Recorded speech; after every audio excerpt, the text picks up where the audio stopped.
Live 24/7. This is AGT Live 24/7.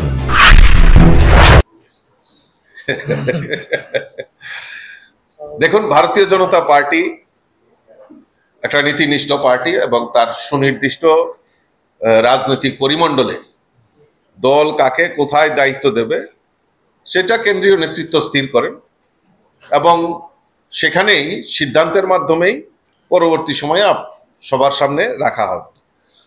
তো দল তাকে যে সময় দায়িত্বই দেবে সেই দায়িত্ব, কারণ ভারতীয় জনতা পার্টি কার্যকর্তাদের পার্টি, এই কার্যকর্তাদের মূল্যায়ন করে এবং এই কার্যকর্তাদের মূল্যায়নের মাধ্যমেই আগামী দিন দলের নেতৃত্ব নির্ধারণ করা হবে এবং সঠিক সময়ে নিশ্চয়ই আপনাদের কাছে সেটা প্রস্তুত করা হবে। সঠিক সময়টা কি এই মাসেই না?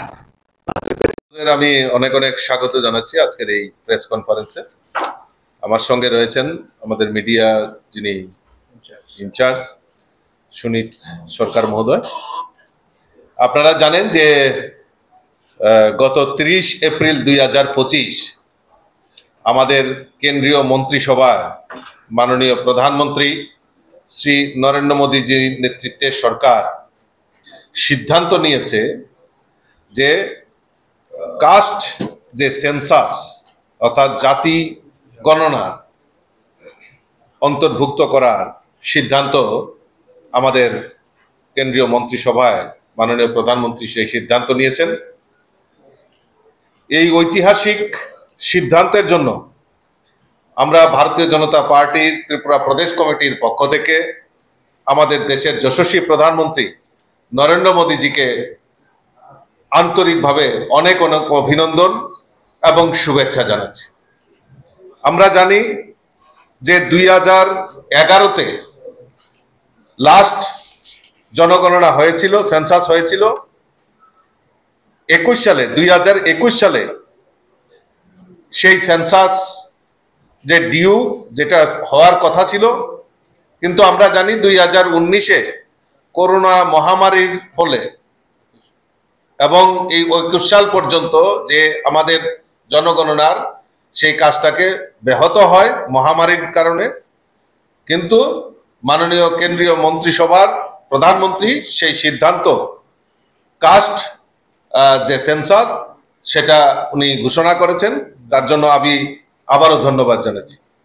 আমরা জানি যে 2010 সালে তৎকালীন প্রয়াত প্রধানমন্ত্রী ডক্টর মনমোহন সিং লোকসভায় প্রতিশ্রুতি দিয়েছিলেন যে কাস্ট সেন্সাস করা হবে, কিন্তু পরবর্তী সময়ে যে 2011 সালে সেন্সাস হয় সেখানে কাস্ট অন্তর্ভুক্তির বিরোধিতা করেন কংগ্রেস এবং সেই সময় এই কাস্ট সেন্সাস করা হয়নি এবং আলাদা করে সেন্সাস করা হবে, সার্ভে করা হবে, সেই প্রতিশ্রুতি কংগ্রেস সেই সময় দিয়েছিল 2011 সালে।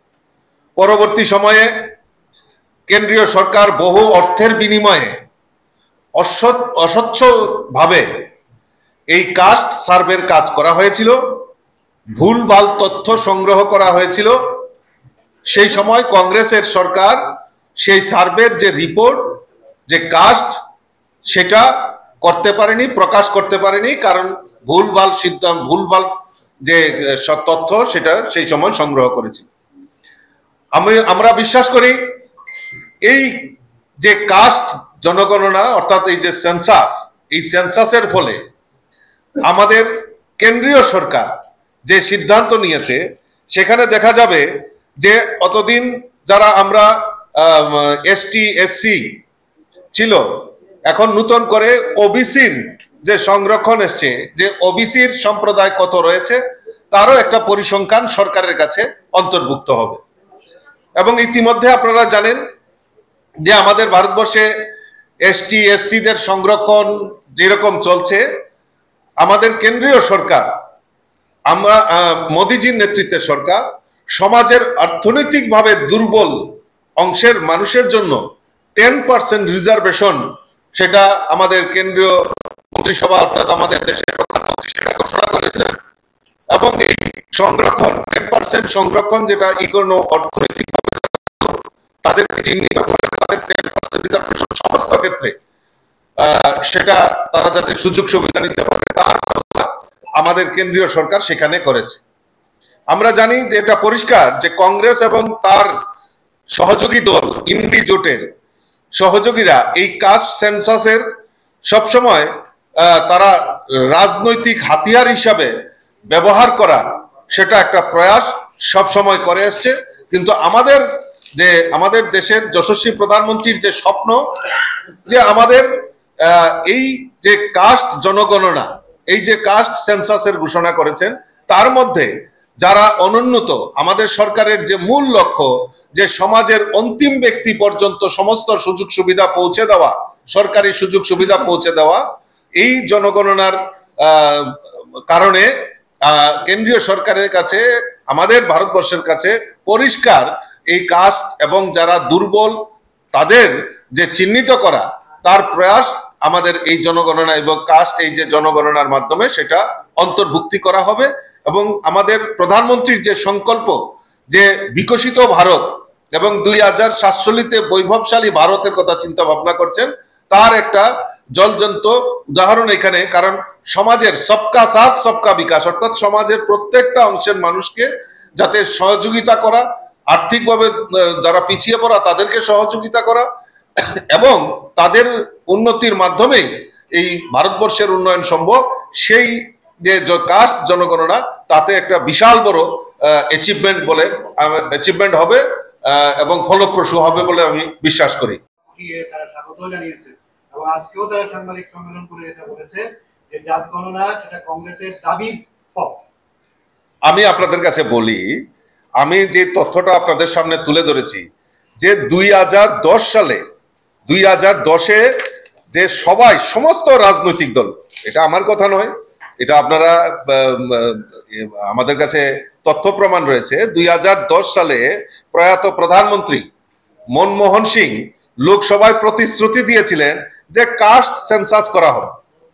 কিন্তু পরবর্তীতে সেই সময় একটা কমিটিও গঠন করা হয় এবং সমস্ত রাজনৈতিক দল এই যে জাতিগত সেন্সাস তার সম্পূর্ণ সমর্থন জানিয়েছিল। কিন্তু সেই সময় কেন্দ্রীয় মন্ত্রী পি চিদম্বরম 2011 সালে এই যে কাস্ট সেন্সাস হবে তার বিরোধিতা করেছিল এবং বলা হয়েছিল যে 2011 সালে সেন্সাস কিন্তু জেনারেল সেন্সাস এটা ডিক্লেয়ার করেছে, কাস্ট সেন্সাসের কথা ঘোষণা করেনি। পরবর্তী সময়ে যখন সমস্ত বিরোধী দল, সমস্ত রাজনৈতিক দল যখন প্রেসার ক্রিয়েট করা হলো, তখন তারা বলেছিল যে আমরা আলাদা করে এই জনগণনার উপর এই যে কাস্ট সার্ভে আমরা করাবো, সেন্সাস নয়, সার্ভে করাবো। কিন্তু পরবর্তী সময়ে দেখা গেছে সেই সময় একটা এসইসিসি একটা গঠন করা হয়েছিল, কিন্তু কোটি কোটি টাকা কেন্দ্রীয় সরকারের সেখানে ব্যয় করা হয়েছিল, কিন্তু তা সত্ত্বেও ভুল তথ্য সংগ্রহ করেছিল সেই সময় কংগ্রেস, এবং এই যে সার্ভের কাজ আজ পর্যন্ত সেটা প্রকাশিত করা হয়নি।